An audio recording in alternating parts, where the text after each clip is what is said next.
আসসালামু আলাইকুম দর্শক, শুভেচ্ছা নিন। লন্ডন থেকে শুভেচ্ছা জানাচ্ছি কাজী হেমায়েতুদ্দিন মিশন এবং সাম্প্রতিক বাংলাদেশের ঘটে যাওয়া রাজনৈতিক বিভিন্ন ঘটনাবলী বিশ্লেষণে আমার সঙ্গে আছেন আমার খুবই পছন্দের একজন মানুষ। আসসালামু আলাইকুম। প্রিয় দর্শক, জাতীয় সংসদের বিরোধী দলের চিফ হুইপ এবং এনসিপির আহ্বায়ক জনাব নাহিদ ইসলাম আজকে সংসদে আমাদের রাষ্ট্রপতিকে নিয়ে বেশ ক্ষোভ ঝেড়েছেন, উষ্মা প্রকাশ করেছেন। এটা অস্বাভাবিক কিছু না, কারণ এই যে এনসিপি দলটা আছে এদের নেতৃবৃন্দের কাছ থেকে আমরা এরকমটাও অনেক আগে থেকেই পেয়ে আসছি। যখন তারা অন্তর্বর্তীকালীন সরকারের অংশ ছিলেন এবং যখন এই নাহিদ ইসলাম এই সরকারের একজন উপদেষ্টা ছিলেন, তখনও তারা কিন্তু এই আমাদের বর্তমান যে রাষ্ট্রপতি মিস্টার শাহাবুদ্দিন আহমেদ তাকে তার পদ থেকে সরিয়ে দেওয়ার জন্য নানা ধরনের চেষ্টা তারা করেছেন। সরকারের কাছে আবদার করেছেন, দাবি করেছেন, হুমকি দিয়েছেন, এমনকি বঙ্গভবনের সামনে যেয়েও তাকে উৎখাতের চেষ্টা করেছেন। তখন কিন্তু দেশে একটা নিয়মতান্ত্রিক সরকার ছিল, নিয়মতান্ত্রিক মানে একটা রেগুলার গভর্নমেন্ট ছিল, এবং সেই গভর্নমেন্ট দাবি করত যে তারা একটা সাংবিধানিক সরকার। তো একটা সাংবিধানিক সরকার থাকাকালে এই সমস্ত ছেলেমেয়েরা গিয়েছিল বঙ্গভবনের সামনে রাষ্ট্রপতিকে উৎখাত করার জন্য, এবং সেই সাংবিধানিক সরকার সেই উৎখাত প্রচেষ্টাকে প্রতিরোধ করার কোনো চেষ্টা করেছে বলে, মানে তাদেরকে ওখান থেকে সরিয়ে দেওয়া অথবা অন্য কিছু করেনি। একসময় তারা ক্লান্ত হয়ে ওখান থেকে চলে এসেছে, যখন দেখেছে যে তাদের সেই উৎখাত প্রচেষ্টায় দেশের প্রধানতম দল ওই সময়কার যারা বিএনপি, তাদের মাঝখান থেকে কোনো ধরনের ইতিবাচক সায় পাওয়া যায়নি। বরং তারা বলেছিলেন যে সাংবিধানিক ধারাবাহিকতা রক্ষা করার জন্য যিনি রাষ্ট্রপতি আছেন তার ওই পদে থাকা উচিত। তখন তারা হতাশ হয়ে চলে এসেছে, কিন্তু তাদের সেই প্রচেষ্টা কিন্তু অব্যাহত আছে, অব্যাহত থাকতেই পারে। কিন্তু সেই প্রচেষ্টার প্রকাশটা কি, সেটা হলো ইম্পর্টেন্ট কথা। আপনি বলতেই পারেন যে এই রাষ্ট্রপতি থাকা উচিত না, আপনি বলতেই পারেন রাষ্ট্রপতির কাছে আহ্বান জানাতে পারেন আপনি থাকা উচিত না, আপনি চলে যান, আপনি বলতে পারেন। কিন্তু এই প্রকাশটা, এই যে অনুভূতিটা, এই যে ক্ষোভটা, এই যে আকাঙ্ক্ষাটা, এটা প্রকাশের প্রক্রিয়াটা কি হবে? দেখুন, দেশে এখন একটা প্রধানমন্ত্রী আছেন, একটা সরকার আছেন। তারেক রহমানকে আপনার পছন্দ নাও হতে পারে, আপনি বলতেই পারেন আমি তারেক রহমানকে প্রধানমন্ত্রী হিসাবে পছন্দ করি না। কিন্তু আপনি যে তারেক রহমানকে উৎখাত করার জন্য তার বাসভবনের সামনে যে ঢিল পাটকেল ছুড়েন এবং বলে তাকে উৎখাত আজকে করেই ছাড়বো, তখন রাষ্ট্রের কি দায়িত্ব হবে? তো রাষ্ট্রের দায়িত্ব হবে আপনাকে প্রতিহত করা। এটাই নিয়ম, কারণ তারেক রহমান একটা নিয়মতান্ত্রিক পদ্ধতিতে, সাংবিধানিক পদ্ধতিতে এদেশে একজন নির্বাচিত প্রধানমন্ত্রী, তাকে আরেকটা নির্বাচনের মাধ্যমে উৎখাত করা যাবে, এছাড়া নয়। এছাড়া আপনি করতে পারেন যদি সারা দেশের মানুষকে ঐক্যবদ্ধ করে, সারা দেশের মানুষের ক্ষোভ নিয়ে আন্দোলন তৈরি করে আপনি যদি করতে পারেন, করতে পারবেন। যেমনটা নাকি শেখ হাসিনাকে করা হয়েছিল, যেমনটা নাকি এরশাদকে করা হয়েছিল, সেইভাবে আপনি করেন পারলে, যদি ক্ষমতা থাকে। না হলে আপনি তো এরকমভাবে মানে যা তা বলে গালাগালি করতে পারেন না ভাই। কিন্তু নাহিদ ইসলাম সাহেব এই কাজটা করেছেন জাতীয় সংসদে বসে দাঁড়িয়ে। জাতীয় সংসদ কিন্তু একটা পবিত্র জায়গা, সেই জায়গায় দাঁড়িয়ে আপনি যেভাবে কথা বলেছেন সে কথাগুলো আমি বলবো, একটু আপনাদেরকে আমি শোনাবো। আপনারা নিশ্চয়ই মধ্যে পড়েছেন, তারপর আমি একটু শোনাবো, কারণ তার কিছু কিছু বাক্যকে আমি একটু বিশ্লেষণ করার চেষ্টা করব। উনি যে প্রক্রিয়া করেছেন সে প্রক্রিয়া আমি মনে করি উনি কাজটা ঠিক করেননি, এটা শোভন হয়নি। কারণ মাথায় রাখতে হবে এই জিনিসগুলো কিন্তু একসময় ডকুমেন্ট হয়ে থাকবে। আজকে থেকে 30 বছর, 40 বছর, এমনকি 100 বছর পরেও সংসদে কে কী বলেছেন সেগুলো ডকুমেন্ট হয়ে থাকে। ওনার কথার মধ্যে যুক্তি কতটুকু আছে দেখুন। উনি রাষ্ট্রপতির এই যে অধিবেশনটা চলছে, এটা রাষ্ট্রপতি একটা ভাষণ দিয়েছেন। রাষ্ট্রপতি ভাষণ দেন, সংসদ যখন বসে, প্রথম যখন অধিবেশনটা বসে সেই অধিবেশনে উনি একটা ভাষণ দেন। এবং প্রতি বছর বছরের শুরুতে যখন একটা অধিবেশন বসবে, যেমন আগামী বছর যদি জানুয়ারিতে কোনো অধিবেশন বসে, অথবা 2027 সালে প্রথম যেদিন অধিবেশন বসবে, সেটা জানুয়ারিতে হোক, ফেব্রুয়ারিতে হোক, যখনই হোক, সেই অধিবেশনে রাষ্ট্রপতি একটা ভাষণ দেবে। সেই ভাষণে কি থাকে সাধারণত? সেই ভাষণে থাকে দেশের বর্তমান অবস্থা, এই সরকারের অবস্থা, সরকার কি করছে না করছে, এগুলি সম্পর্কে তিনি একটা ধারণা জনগণকে দেন, সংসদকে দেন। এবং বলাই বাহুল্য, এই ভাষণটা উনি নিজে লেখেন না, এই ভাষণটা সরকার লিখে দেয়। মানে আমাদের দেশে যে রাষ্ট্রপতির যে ক্ষমতা, সেই ক্ষমতা অনুযায়ী রাষ্ট্রপতির ভাষণটাও সরকারের পক্ষ থেকে লিখে দেওয়া হয়। উনি যে কেবল আনুষ্ঠানিকতার মাধ্যমে পড়েন জিনিসটা। আমাদের এই প্রথম অধিবেশনে এই ভাষণটা দেওয়ার পর যারা সংসদ সদস্য থাকেন, এরা সবাই পর্যায়ক্রমিকভাবে এই রাষ্ট্রপতির ভাষণের উপর ধন্যবাদ প্রস্তাবের নিয়ে আলোচনা করেন।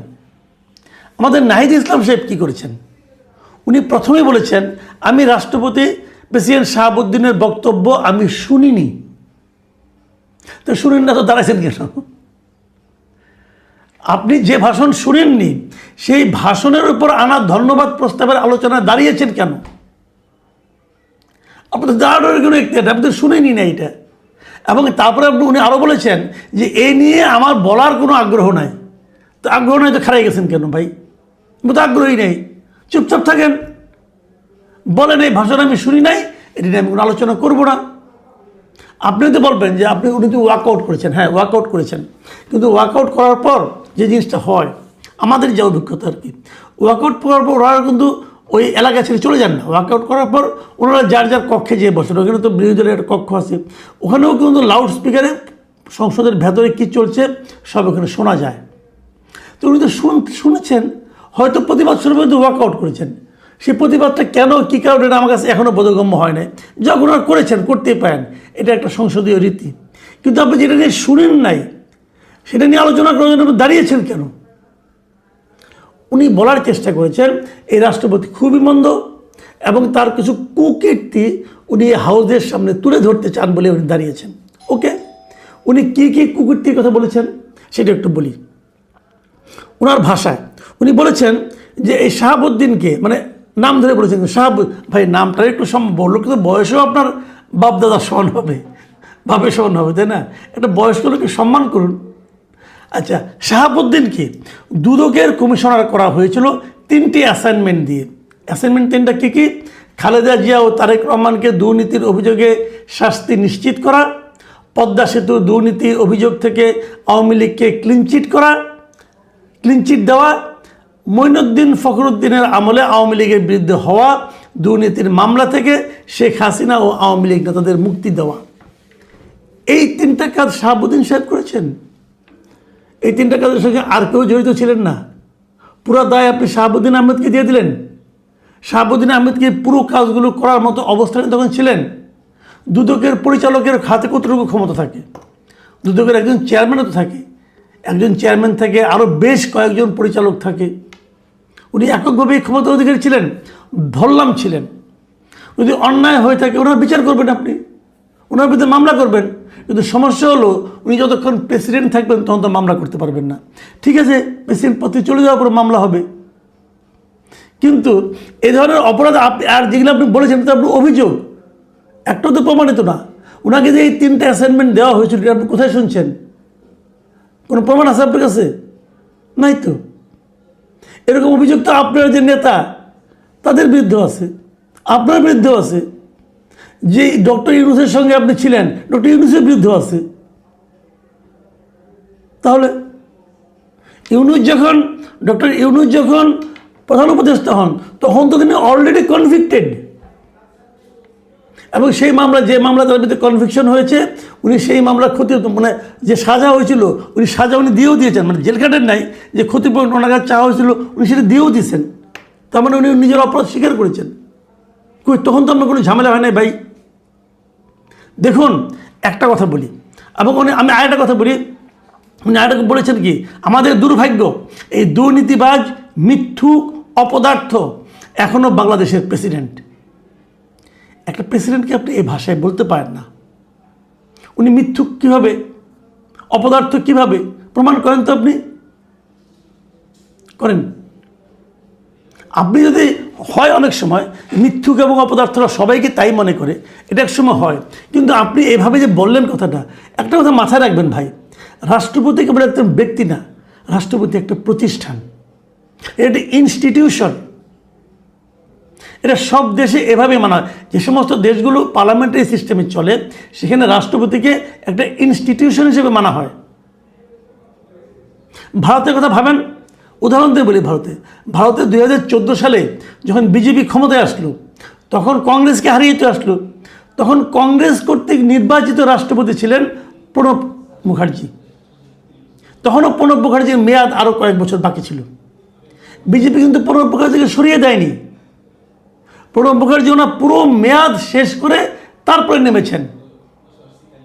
এবং তখন কিন্তু প্রণব মুখার্জি কংগ্রেসের হয়ে আন্দোলন করেন নাই, কারণ বাংলাদেশে এবং পৃথিবীর সব দেশেই মানে এই সমস্ত আপনার পার্লামেন্টারি সিস্টেম গণতন্ত্রে রাষ্ট্রপতি একজন নির্দলীয় লোক, যে কারণে রাষ্ট্রপতি হওয়ার আগে ওনাকে সকল দলের সঙ্গে তার সম্পর্ক ছেদ করে আসতে হয়।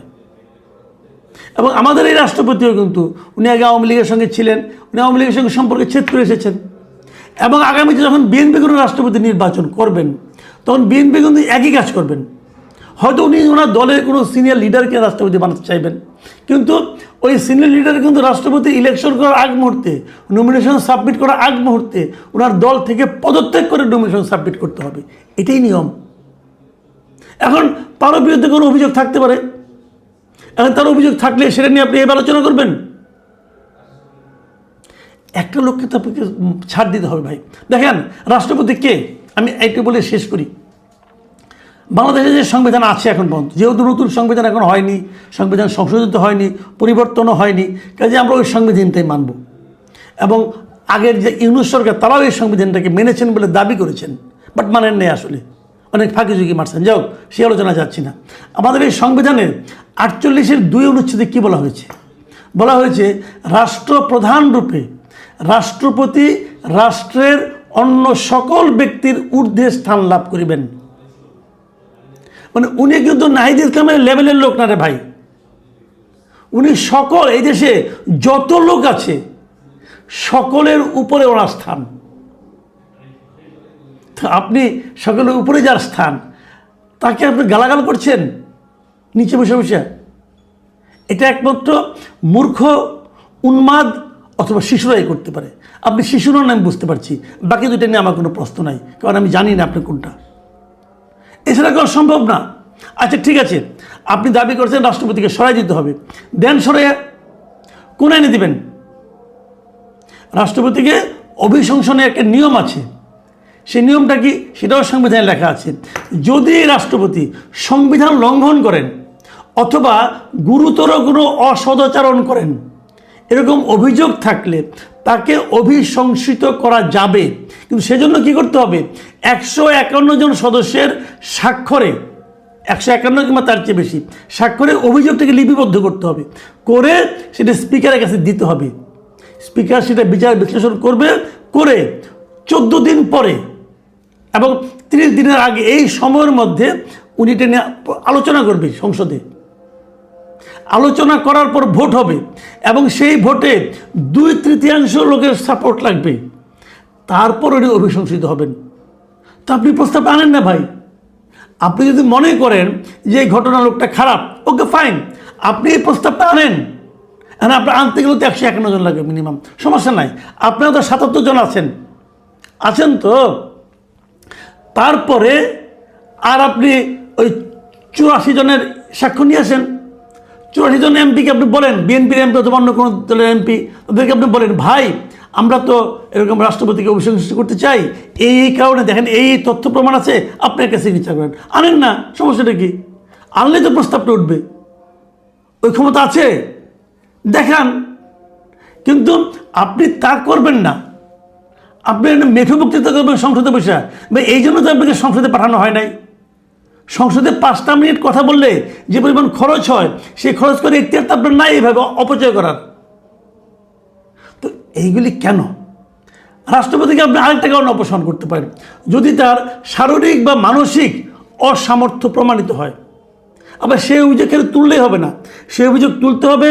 তুললে পরে স্পিকার করবে কি, একটা মেডিকেল বোর্ড গঠন করবে। সেই মেডিকেল বোর্ডে রাষ্ট্রপতিকে আসতে বলবে, আপনি এখানে আসেন। মেডিকেল বোর্ড ওনাকে পরীক্ষা নিরীক্ষা করবে, করে যদি মনে করে যে উনি শারীরিক বা মানসিকভাবে অসামর্থ্য, কেবল তাহলেই এটাকে নিয়ে আলোচনা করবেন এবং সংসদে তুলবেন। সংসদে তখন যদি 2/3 ভোট হয় তখন উনি ওনার বিরুদ্ধে যায়, তখন উনি অপসারিত বলে বিবেচিত হবেন। ভাই এত সহজ না রে ভাই। এটা কি ওই পাইছেন নাকি, রাজু পাইছেন, রাজু চত্বর পাইছেন? আপনাকে সংসদে পাঠানো হয়েছে এগুলি করার জন্য? রাষ্ট্রপতি, আবারও বলছি, রাষ্ট্রপতি একটা প্রতিষ্ঠান, ব্যক্তিটার কথা খেয়াল করে লাভ নাই। এখন বিএনপি, আপনার কথা অনুযায়ী বিএনপি উত্তর দেবে, হ্যাঁ ঠিক আছে আমরা করবো। তো বিএনপি এর মধ্যে এই দুটার মধ্যে কোনো একটা ধারণা তো তাকে দিতে হবে। অথচ দেখেন আপনারা যেরকম গোয়ার্তমি করেন, রাষ্ট্রপতি নিজে কি বলেছেন? উনি কিন্তু একবার রয়টার্সের একটা ইন্টারভিউতে বলেছিলেন, যদি বিএনপি চায়, যদি বিএনপি মনে করে তারা এই রাষ্ট্রপতিকে রাখতে চায় না অথবা এই রাষ্ট্রপতির সঙ্গে কাজ করতে অস্বাচ্ছন্দ্য বোধ করছে, যদি এরকম চায় বিএনপি, তাহলে উনি নিজের থেকে পদত্যাগ করবেন। ভাই এই যে সৌজন্যতা, এই যে ভদ্রতা, এটা বোঝার মতো ক্ষমতা মনে হয় আপনাদের নাই। চিৎকার চেঁচামেচি করে কাজ হয় না। একটা সিস্টেমে দেশ চলে, সংবিধান অনুযায়ী দেশ চলে, একটা নিয়মে চলে। আপনার ওই চিৎকার চেঁচামেচিতে দেশ চলবে না। আমার কথাগুলো তো রূঢ় হয়ে যাচ্ছে, কিন্তু এটাই বাস্তবতা। হতে পারে আপনি বলবেন যে না এটা আমার রাজনীতি, হ্যাঁ তাও হতে পারে, হয়তো এটাই আপনার রাজনীতি, এটাই আপনার অস্বাচ্ছন্দ্য বোধ করেন আপনি, এতে হতে পারে। কিন্তু এই রাষ্ট্রপতি যখন নাকি আপনার শপথ নিতে হয়, তখন কিন্তু এই রাষ্ট্রপতির কাছে শপথ নিতে আপনার কোনো আপত্তি ছিল না। বন্ধু উপদেষ্টা হয়েছিলেন এই রাষ্ট্রপতির আন্ডারে, এই রাষ্ট্রপতির কাছে শপথ নিয়েছিলেন, নেন নাই? তখন বলতে পারতেন ওনার কাছে আমি শপথ নেব না, তা বলতে পারতেন না। কারণ ওটা বললে ওই উপদেষ্টার নরম চেয়ারটা পেতেন না। আমি ওনাদেরকে বলি, এনসিপির লিডারদেরকে বলি, ভাই জীবনে কি হতে চেয়েছিলেন জানি না, কিন্তু কোনোদিন মন্ত্রী হবেন, মানে উপদেষ্টা হবেন, অথবা এত দ্রুত এমপি হয়ে যাবেন, এই চিন্তা আপনারা করেন নাই। একটা সময়, একটা স্রোত আপনাদেরকে এনে দিয়েছে, যা দিয়েছে সেটাকে সদ্ব্যবহার করার চেষ্টা করুন। অপব্যবহার করে মানুষের কাছে নিজের অবস্থানটাকে দুর্বল করে দিয়েন না। প্রিয় দর্শক, এখন এই পর্যন্তই। আল্লাহ হাফেজ।